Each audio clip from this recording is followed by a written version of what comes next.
Welcome back to the Mastering ServiceTitan podcast. This is your host, Josh Liu, and today's episode is a special one. Our very own Richard Kohberger, or better known as the Blue Collar Nerd, shares his story about how he got into the trades and how he found his path here at ServiceTitan. This is the first time he's shared this story in detail. He's a ServiceTitan celebrity. Even before he joined our company, he's been covering release notes for, 6, 7, 8 years or something like that. Hope you enjoy hearing his background. And then we jump into what he thinks are some of the most underrated features that everyone should use, as well as some exciting new updates on the roadmap. And then at the end, we close with his advice on how to ask better questions in order to get better answers. I love that closing note there at the end. It was quite profound and some cool analogies in there. And so I hope you all enjoy this new episode.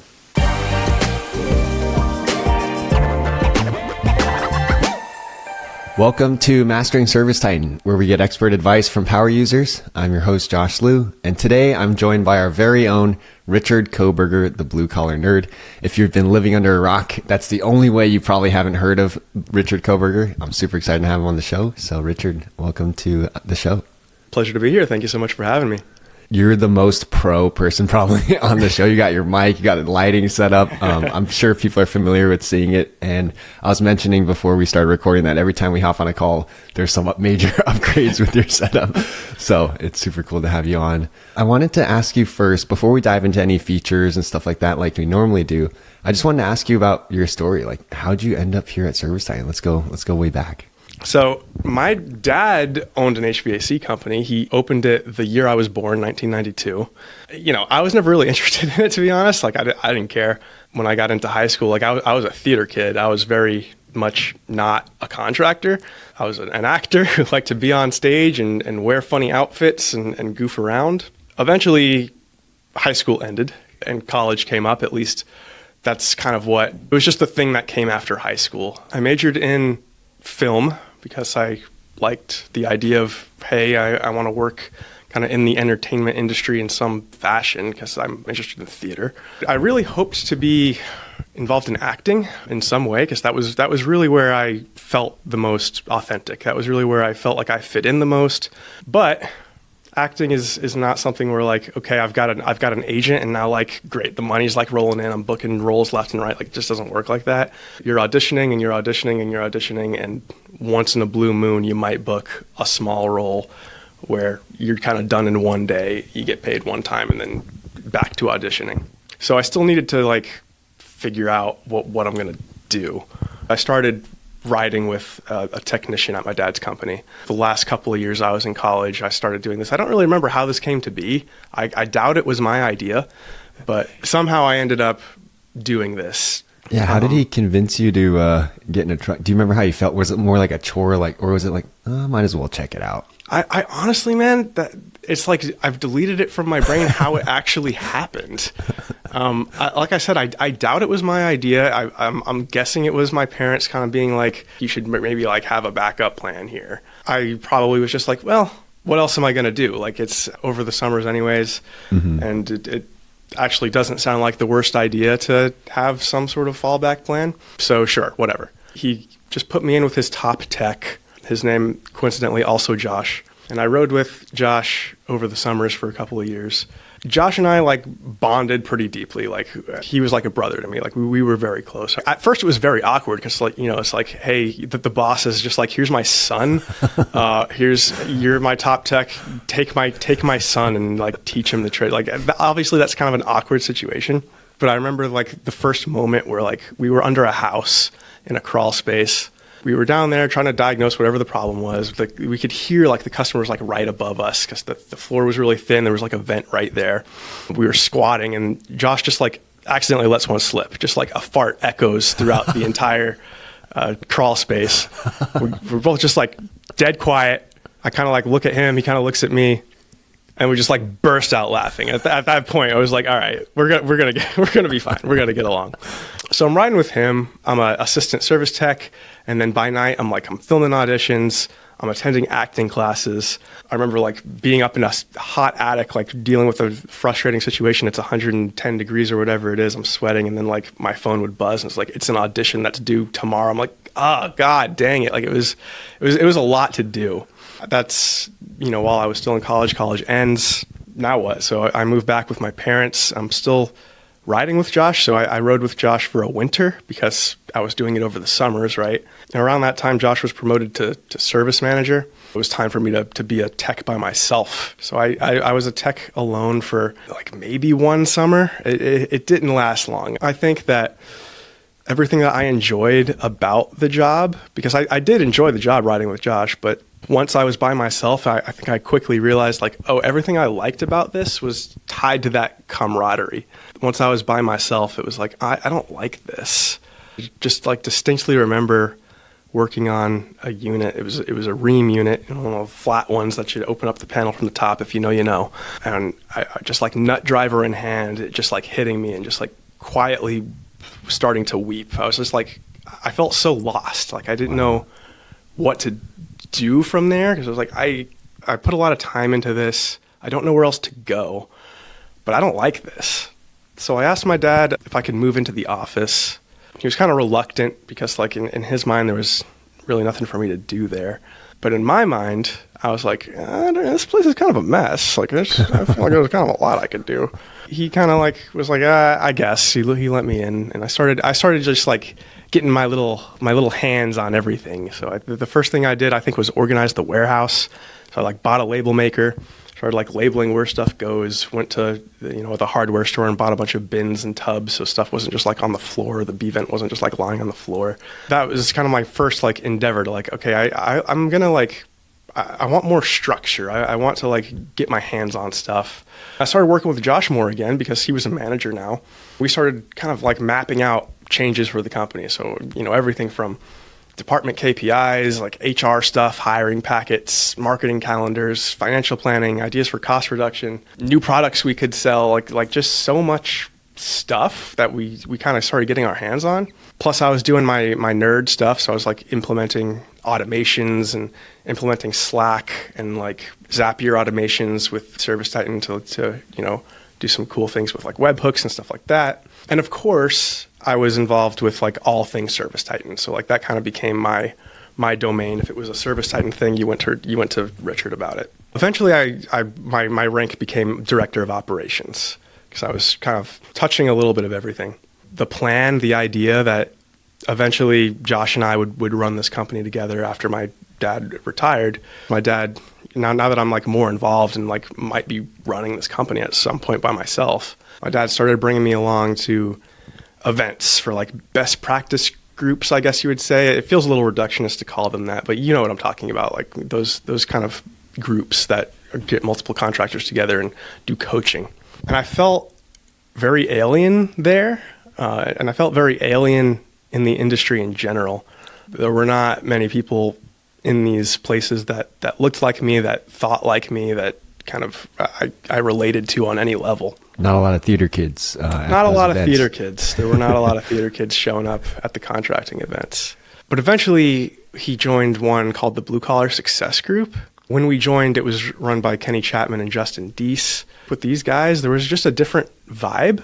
They took a very inside-out approach to coaching, meaning like they talked a lot about what was happening in here, like in inside of yourself. Start there to be the leader, to affect the outside versus like trying to affect the outside to improve your company and make yourself happier. It really resonated with me, and I'm very fascinated by that sort of stuff. I've always been kind of fascinated by psychology and the workings of the mind, and that sort of stuff. Just like I just perked up a little bit. I was like, I kind of resonate with this. It was also the first place where I felt more seen, like I felt more recognized, where like the fact that I thought differently and had different ideas, and like that was seen as like a good thing. Like I was standing out, but I was standing out in a good way. They seemed to recognize something in me that made me felt special in a more positive way than just like I'm an alien in this room.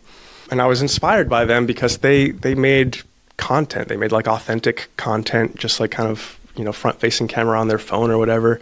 It kind of inspired me because I was like, man, contractors are interested in this. Like contractors are watching their content. Contractors are joining their group.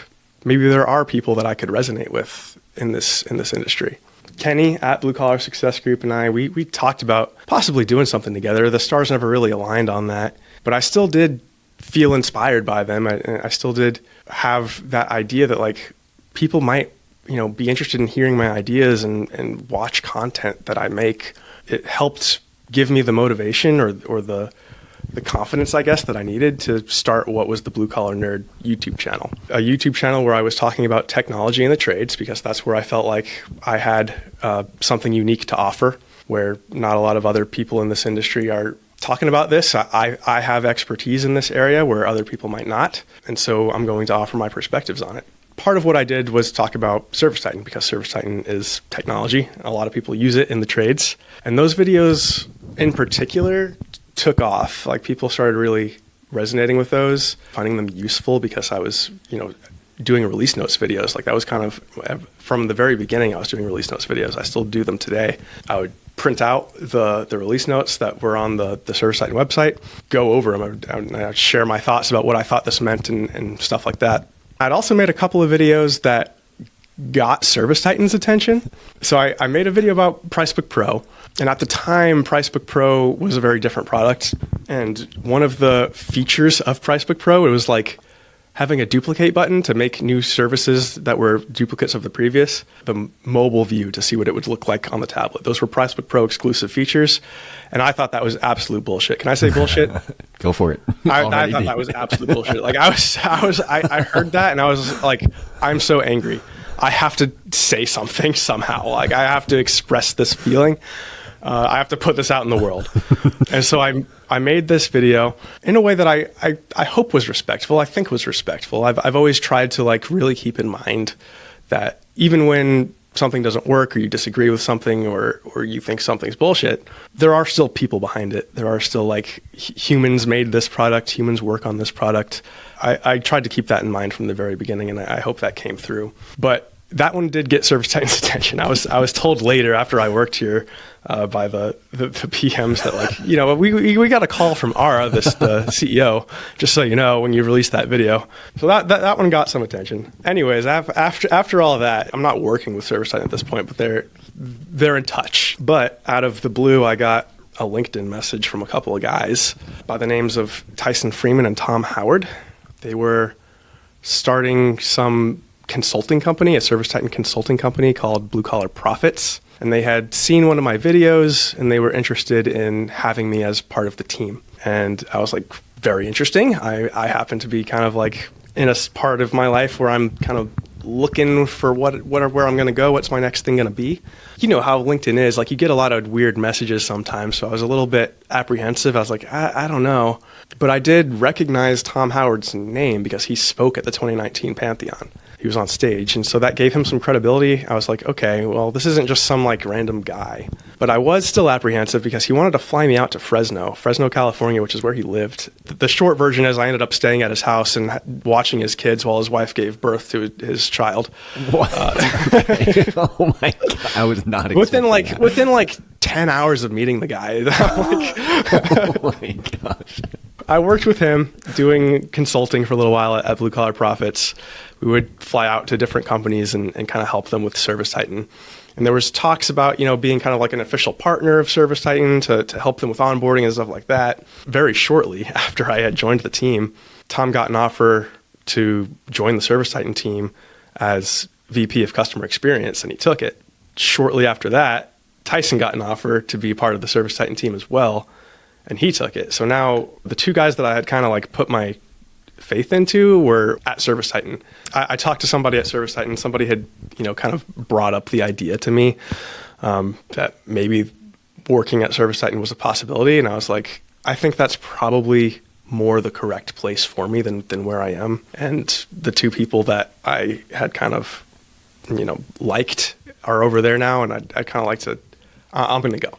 So I did. This was like 2020, like right at peak, like pandemic was just like becoming a big thing. So they took me on as an independent contractor, probably apprehension about the pandemic, plus the fact that like at this point, my content, yes, I taught about ServiceTitan, but I was also pretty critical of it. Like I didn't hold back about my opinions about it. And so I'm assuming they were a little bit like, friend or foe, like we have to kind of like feel this out a little bit. We did that for a little while as a contractor for a few months and then moved into a full-time position. I care about this product. Like I've always kind of like just been drawn to this product. When something I don't like about it and I just feel this like uncontrollable urge, like I have to tell the world, like that's unusual. There's stuff I don't like about other stuff where I don't really, it's just like, man, that kind of sucks. Like I don't feel the need to like make a video about it. But I cared a lot about ServiceTitan for some reason. And so it was really nice to be part of the team and to be able to offer my feedback now internally to the people who can directly influence it and do something about it.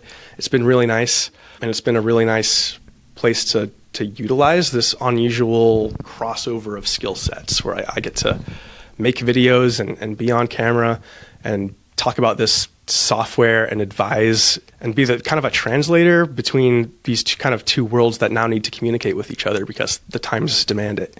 A contractor isn't traditionally the person who's like super into tech, and a programmer isn't typically the kind of person who's super interested in learning the operations of a contracting company. But that now needs to happen. They need to understand each other. And I can kind of speak both languages. I'm a little bit bilingual in that sense. I feel like my skill set is utilized in a way that like, I don't know where else I would get to do all of this. As you're speaking, I'm just like, the theme here is alternative routes. Like you found your own path. I'm glad you went into like step by step, kind of just the whole journey, because I think every human is really unique, and it is quite difficult to find where your unique combination may fit in to a place where you enjoy the work and people value it and people are willing to pay for it.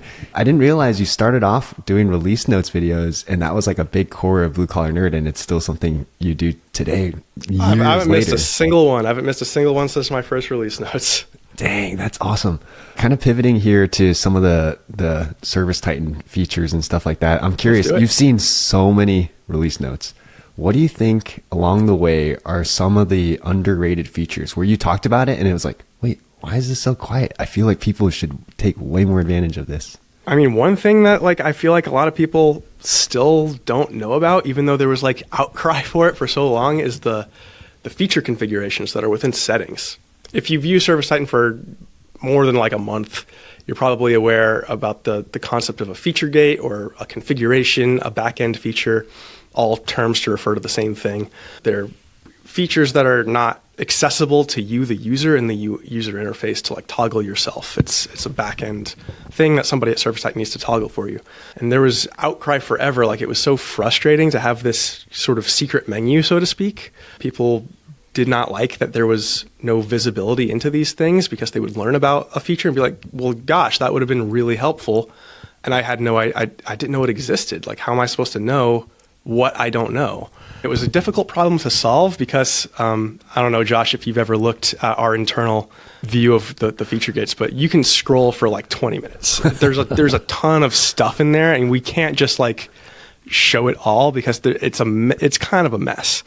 And so somebody had to like go in and kind of curate and pick out, okay, this is old. We don't need that anymore. We're not going to put that in. This is the thing that turns on, Marketing Pro. We can't just give them that because you have to pay for Marketing Pro, that kind of thing. So we had to go through all this giant list. It was a difficult problem to solve, but we did. So if you go into settings and search for feature configurations, you can now see a big list. It's still not everything, but it's a lot of those feature gates, of those back-end features that you can either toggle yourself in some cases, or in the cases where you can't toggle it yourself, there's a button right there that says request, and you can just put in the request right there to have that feature gate changed for you. That's really great. That's really useful. People have been calling for it forever. Like every time I talk to somebody, they didn't know about it. So like go use that. Go check it out. Go scroll through there and see what's available. Yeah, I had no idea that existed, and wow, what a huge problem we solve for. Does everyone have access to this, or I would imagine you need certain permissions? I'm honestly not sure permissions-wise. I would imagine it's tied to certain roles. Yeah. So if you're an admin role, you should be fine. Other roles, if you're not seeing it, it's probably related to your role. But I don't believe it has an individual permission, like show feature configurations. I could be wrong. I'm not 100% sure on that, but I don't believe it's got an individual permission like that. Gotcha. And then why do you think some of them you can just turn on and some of them say request? Some of them are just more sensitive. Some of them are, I don't want to say more dangerous, but strong word. There's something to be like there's some sort of like, hey, we need to make sure that you understand X and Y before we just go willy-nilly toggling this on. Or some of them just have like values that need to be input. Like I think some of them let you alter the template of like an alert. So like when you get this alert, what information is included on the alert? It's not exactly just a toggle. You have to kind of specify what information you want. That was just, I guess, harder to build into the user interface. And so it's like something that you have to kind of do a small amount of back and forth for, but it's a lot less than having to go through support or having to, not, at least you know about it, right? At least you can find it and know that that feature exists and that's the thing you can do. Yeah, the secret menu is no longer secret. At least you can see it now. That's awesome. Any other underrated features? I know Pricebook has come a long way since you made that video, but are any other underrated features within Pricebook or elsewhere that you think people should use? I mean, Pricebook has, I've always got a soft spot in my heart for Pricebook because it was like I spent a lot of time when I was at my dad's company working on the Pricebook.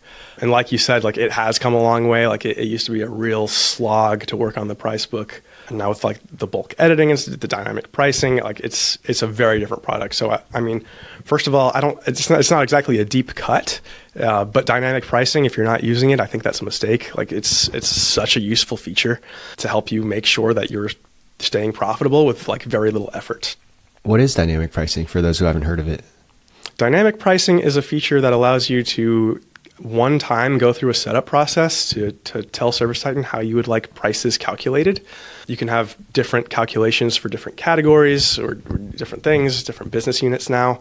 And then you can even add modifiers. So things like if it's after hours, add on this percent or this flat amount. You can do levels, pricing levels. So like you can have a level 1, 2, 3, like if this particular job is harder for some reason, the unit's up on a roof, or we have to rent a special piece of equipment that we normally wouldn't have to. You can use it as a level 3 to account for those extra expenses or that extra labor, that extra difficulty. It's a really awesome way to build your prices out. So you go through that process one time, and then your prices are calculated based on your changing material costs, or if you change the amount of labor hours that you assign to a task, that automatically updates the price. So if your pricing on this capacitor went up by $10, you don't have to manually think about, and now I have to go rerun my formula manually and make sure that we update our price so that we're not losing money on this capacitor.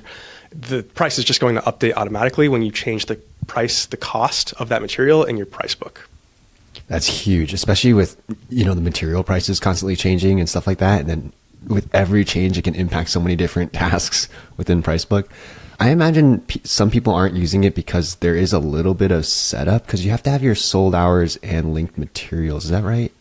You do. So there is some, I guess you could say setup, but it's like setup that you should kind of do anyways, because it's like setup that's necessary to have a good Pricebook. And even with Pricebook Pro, like your materials, you're going to have to, over time, personalize them to be the specific materials that you buy from your vendor versus kind of generic materials that are kind of carrying that cost and just helping you go ahead and get through the door and start selling. There is work to do, but you should do that anyway. I think it's necessary work that you need to do to actually make sure that you're using other features in ServiceTitan. First of all, is like if you're going to ever place purchase orders through ServiceTitan, having the materials tied to your services is going to be, if not necessary, extremely helpful, because that's going to help automatically generate those purchase orders. You can use the truck replenishment that way so that you know what technicians have used. If you don't have the materials tied, you have to count on the technicians manually adding the stuff that they used, and technicians are terrible at that. It's not what's in the forefront of their mind. They're thinking about the unit. They're thinking about the problem at hand that needs to be solved.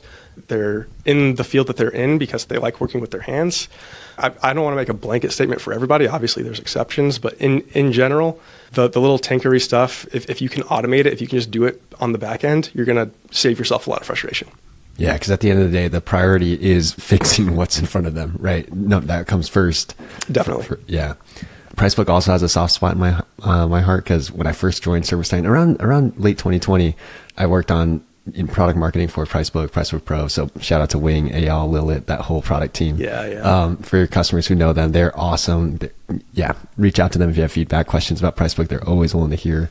Another Pricebook related feature you mentioned that's underrated when we... configurable materials. Yeah. So this is more recent. And this kind of goes all the way back to that Pricebook Pro video that I told you I made, on the Blue Collar Nerd channel when I was complaining about that duplicate button. So the reason I wanted that was because there was a lot of materials I needed to make that were like basically the same thing, but slightly different. Like there was just a different size. Like capacitors, for example, they come in different sizes. So I would have to have a material for a 35, a 45, a 55. Like it was just a pain in the butt to manually create all of these different materials. So I wanted the duplicate button. But with configurable materials, you don't even need to do that. You can assign all of it into one service. So you sell it, and then it will offer you tie in the multiple materials that you could theoretically use. Like, hey, I'm selling a capacitor. Okay, great. Which one? And it will just come up with a menu of here's the different sizes, here's the different variations of this material. So it could also be useful for, things that maybe are aesthetic. Like if you do garage doors, maybe you have a single model of garage door, but it comes in different colors, different finishes. So they're just variations of the same thing. You can say, okay, this is what I'm selling, and ServiceTitan will offer, okay, which of these specific materials are you actually going to use? Pairs very nicely with dynamic pricing, because if not all of those things are the same, like a bigger capacitor is typically more expensive, it's going to automatically adjust the price based on the material that I tell it I'm actually going to use. Wow. What did you have to do before configure materials? Was there just like you either can assign one, or there's like you have to rely on the technician to every find one it? was a service and a material. You still have to have separate materials, but you in the old way you had to have a separate service in order to individually tie, so that the technician didn't have to do it. Which I didn't want the technician to have to do it. So I would have to have, okay, here's capacitor 30 at 5, and then tie that material to that. Okay, next service, here's capacitor 45 at 5, tie that material to that. Okay, next service, here's capacitor 50 at 5, tie that material to that. For everything that had variations, which is a lot of stuff. Right. So it's like you have one service, like replace capacitor, but then you have to duplicate that so many times just to tie the material to each one. And now you have a really bloated price book, it sounds like. Versus it also just creates mess, right? Like it creates a cluttered price book, which is harder for your technicians to navigate, harder for you to deal with. It's simpler is better when it comes to a price book, in my opinion. A lot of people have stuff in there that like hasn't been used in the last 3 years, and that's probably a good sign that you don't really need it in there. So those are a couple underrated features. How about, on the other hand, what's like the coolest new thing coming out that people should keep an eye out for? It's on my list to make a video about, so very soon I will be. I'm excited about adaptive capacity planning. It's a new version of what adjustable capacity planning was, which is super helpful for dispatching. To show you where your capacity is, you can strategically over or under book. If you have stuff coming up and you're like, hey, I'm seeing in the weather it's going to be like really hot, and I'm an HVAC company, so I know that's going to lead me a bunch of demand. Let me like keep people from booking a bunch of maintenance jobs that we can do anytime on that day. So you can, without having to like put any like fake thing on the calendar, you can just kind of remove capacity, and so that things don't get booked there. So it allows you to dispatch and schedule much more strategically. We had that with adjustable capacity planning, but there were problems with it. I know one thing that made me kind of less interested in it was that if a technician worked in multiple business units, that was a big problem. And it's pretty common for technicians to work in more than one business unit. I know that adaptive capacity planning solves this problem. So I'm just hearing that, I'm very excited, because the rest of what capacity planning offers always sounded really interesting to me. I've always really wanted it. I'm really excited to see what adaptive capacity planning brings to the table. Yeah, I think that one is in beta right now, or like a private preview situation with a small group of customers. I think we're expanding it in late January. And so it sounds like we're moving forward with it. People are finding value and giving good feedback. So I'm excited for that one as well. When your video comes out, we'll link it in the description here. Last question. I know you wanted to talk about some advice for customers. I know it's related to masterminds and how we interact there. Can you share that tidbit? Yeah, so I think asking good questions is kind of a skill in and of itself. If you know how to ask a question in the right way, you'll get to where you're wanting to go a lot faster. You're going to make it really easy for somebody to understand your question and help you. So I have some advice there. This is certainly not to shame anybody for like, oh, you're asking questions wrong. That's not my goal here. I just want you to be able to have some advice that's going to help you get to where you want to go. Because when you have a question, you just want to get the answer as quickly as possible. So here's some advice on how to get there. So what I see a lot is something that's called the XY problem, which is where somebody's asking X. We're trying to solve for X when actually the problem is Y, and we don't know about Y. So an example of this might be somebody's asking, hey, what's a good way to stick two chairs together? Like, I need a really sturdy way to stick two chairs together. And people might come in and be like, well, you could use tape, you could use glue, maybe some like construction adhesive would be good, maybe like some clamps. But nobody's asking like, why do you want to do this actually? And then maybe if you asked, why do you want to do this? They'll say, well, my balloon is stuck on the ceiling. And you might say, well, a step ladder is what you're looking for. So all of this time that we spent trying to figure out what's the best way to stick two chairs together, that was kind of a waste of time because we didn't know what you were trying to do. If we knew what you were trying to do, maybe you had never heard of a ladder. You didn't know ladders existed. Reasonable, you needed to let us know that what you were trying to do was get your balloon off of the ceiling. That's going to help us understand and think about what's going to be the best solution for you. So a more like practical ServiceTitan example might be, okay, you come in to Masterminds and you're like, hey, on the dashboard, how can I see the jobs that are making up the total sales number and the completed revenue number? A bunch of people might come in and be like, well, you could make a report, maybe this data set and pull this and pull that. The biggest question that somebody should ask is, why? What are you trying to do? Ideally, when you're asking a question, that's what you lead with. What are you trying to accomplish? Because in that situation, maybe they'll say, well, I want to compare the two numbers of my total sales and my completed revenue to identify sold estimates that haven't been booked yet. So whatever the difference is, that the jobs that are in the sold but not in the completed revenue, I know that that's a sold estimate that I need to book. The follow-ups page is where you do that. So I don't know to tell you that without knowing what you're trying to do. Wow, that is beautiful. I had no idea where you were going when you said stick two chairs together, but that was the perfect analogy. And also, I understand how people get to that because you mentioned they may not know what a ladder is. And in the software world, there are a lot of different ladders. And a lot of ladders. They're constantly being improved, and then brand new ones are being added in all the time. And so, yeah, it reminds me of a quote where they say a well-defined problem is half solved. Versus like, what are all these like fancy solutions only I already know of? Let me take a step back and really define the problem I'm trying to solve and put that out there maybe as the question. Is that what you're saying? That focus on what you're trying to solve. Focus on what you're trying to solve. And then if you want to go into some of your like leading theories on what you're thinking might be a good way to solve this, by all means do that.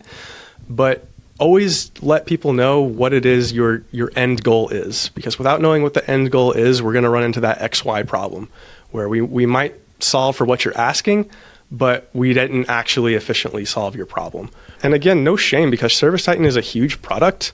Nobody knows 100% of everything about all of ServiceTitan. Not me, not Ara or Vahe, like nobody. There's no single person on the earth that knows every little nook and cranny 100%, because it's a big product that serves a lot of different types of companies, of types of verticals. And there's absolutely no shame in not knowing that something was out there that you're just now learning about.